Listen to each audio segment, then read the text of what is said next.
La misoginia es la aversión, el desprecio o el odio hacia las mujeres. ¿Por qué Dios es conocido como hombre y no como mujer?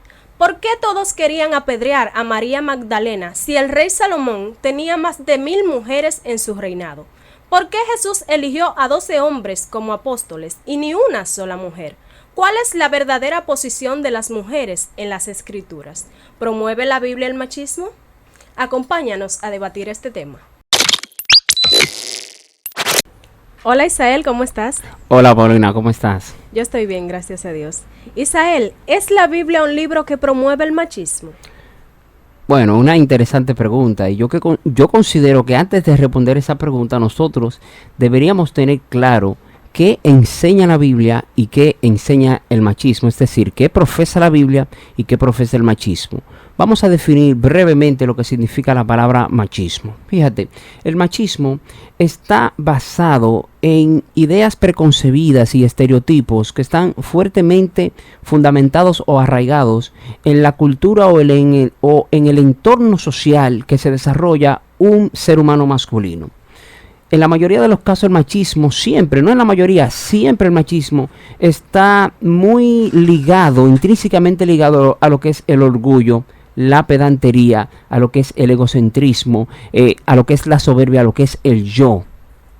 Todo el mundo a nivel mundial entiende y sabe que una persona machista es la conducta que adopta. Ahora bien, la Biblia en contraposición llama al hombre a ser leal, a ser amoroso, a ser pacífico, a ser paciente, a tener mansedumbre, a tener templanza, a ser amoroso. Entonces, cuando tú visualizas el contexto del machismo y visualizas el contexto bíblico, cuando ves lo que enseña la Biblia y cuando ves lo que enseña el machismo, te das cuenta que hay una inconcatenación semántica entre las dos corrientes y por consiguiente yo consideraría que sería una fragante herejía exponer que la Biblia promociona el machismo. Eso está total y absolutamente negativo. La Biblia no promociona el machismo. En la Biblia solo aparecen 2 libros titulados con nombres de mujeres, Ruth y Esther, y todos los otros tienen nombres masculinos. ¿No es esto una actitud machista? Bueno, no deberíamos considerarlo machista como tal. No quisiera sonar como muy defensor, ¿no? Pero realmente la lógica implica que no, porque cuando tú estudias la Biblia, te das cuenta que en la Biblia existe un protagonismo mayúsculo de muchas mujeres que se realizaron obras extraordinarias a favor de la humanidad y a favor del contexto social en el cual se encontraban. Mira, la Biblia menciona y le da un papel protagónico a María Magdalena. Y María Magdalena en su oficio primario era una mujer con una reputación dudosa, ¿no? También habla de la mujer samaritana, habla de la mujer del flujo de sangre, habla de manera detallada acerca de María, la madre de Jesús, de manera que no pudiésemos considerar que porque la escasez de nombres femeninos para los libros está realmente en la Biblia, considerar por eso que la Biblia es un libro machista. En lingüística o en el ámbito literario, que es el ámbito que me compete en mi trabajo secular, nosotros los lingüistas añadimos el título al libro atribuyéndolo a 3 factores. Un primer factor es quién escribe el libro.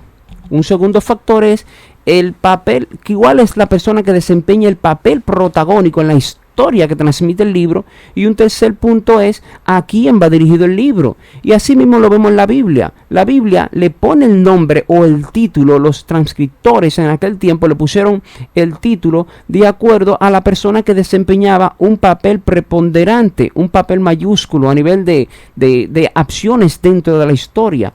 No por eso podemos considerarla como que es machista. No, eso es un término que no se puede aplicar o es un texto, por así decir, fuera de contexto en esos términos, en ese ambiente.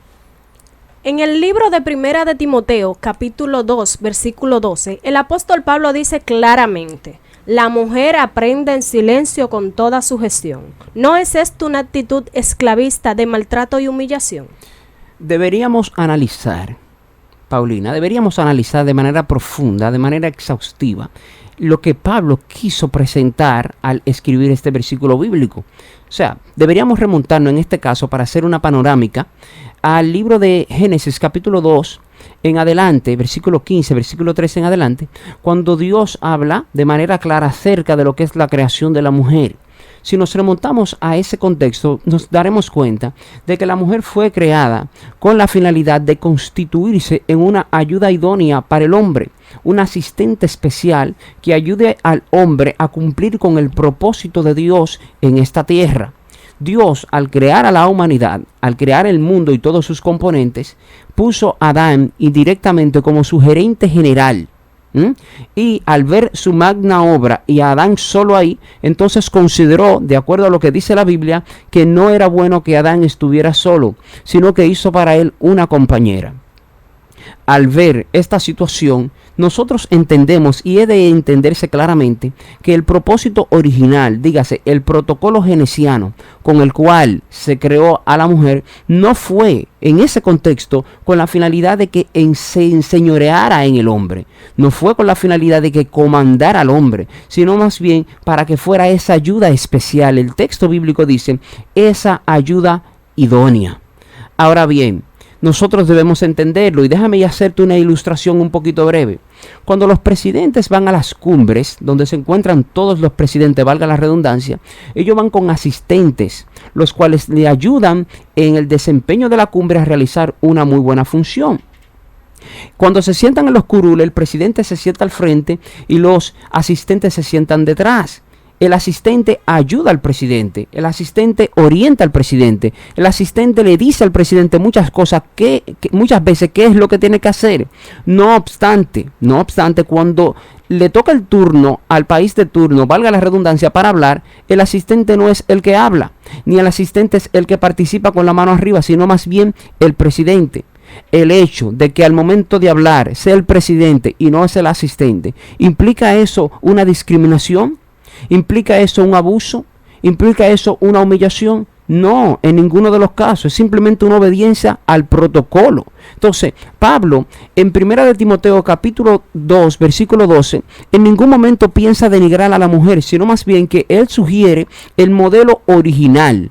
Y él les dice, en la iglesia, las mujeres como ayuda idónea, como asistente, manténganse tranquilitas. Manténganse entre si tienen algo que decir, hablen con sus esposos en la casa a los fines de mantener la calma, mantener la tranquilidad y de aplicar el protocolo genesiano. Eso es por un lado. Por otro lado, se han hecho investigaciones y resulta que la corriente gnóstica en aquella época, refiriéndose en la iglesia de Éfeso, había tomado mucho espacio, mucho lugar, y muchas mujeres estaban siendo envueltas en esa corriente y estaban causando confusiones internas profundas dentro de las congregaciones, porque por ciertas razones que quizá yo no quiero explicar ahora mismo, no me da a lo mejor el tiempo, las mujeres eran más tendentes a quedar envueltas en confusiones de filosofía y de doctrina. El punto es que al quedar envueltas en esas confusiones, se paraban en las congregaciones y confundían a la iglesia por completo. Entonces Pablo, a los fines de preservar la idea, de preservar la congregación, decía, miren, ante tal tendencia es mejor que las mujeres en la iglesia no hablen, que las mujeres se queden tranquilas y que si tienen algo que preguntar, entonces pregunten a sus maridos en su casa. Eso no implica machismo, eso implica una protección a la doctrina, una protección a la iglesia y resalta lo que es el protocolo genesiano. Con esto yo no quiero decir que la iglesia no debe darle oportunidad a las mujeres para que las mujeres se desarrollen. Déjame decirte, las mujeres son muy inteligentes, son muy preparadas, son muy efectivas, óyeme, y son de mucha valía para nosotros. Lo que yo sí quiero dejar claro es que 1 de Timoteo capítulo 2 versículo 12 no es ni debe ser considerado como una clara o una luz clara de que la palabra de Dios está emitiendo a los hombres que sean machistas o algo parecido. Lo que quiero dejar claro, y eso pretendo, es que el contexto bíblico no da luz en ningún momento al machismo como tal. ¿De qué manera debe tratar el hombre a la mujer según la Biblia? Bueno, según la Biblia hace énfasis de una manera muy especial respecto a lo que tiene que ver con el trato del hombre hacia la mujer.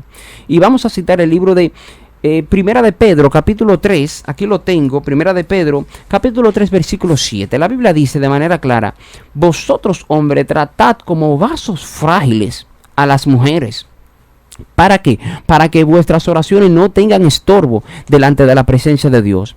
Hay otro versículo que dice, por ejemplo, en el libro de Efesios capítulo 5, versículo 25, que debemos tratar a la mujer como que si fuera nuestro propio cuerpo, tratar a la mujer como Cristo trató a la iglesia, o sea, hacer énfasis especial y darle un trato tan extraordinario, tan delicado, que el apóstol Pablo dice, así como Cristo trató a la iglesia, así es que ustedes tienen que tratar a sus mujeres, ustedes maridos. O sea, no existe, para serte honesto y resumir, un libro en el mundo, no existe un texto en el mundo en el cual se resalte tanto el lugar de la mujer como en la Biblia, que es la palabra de Dios.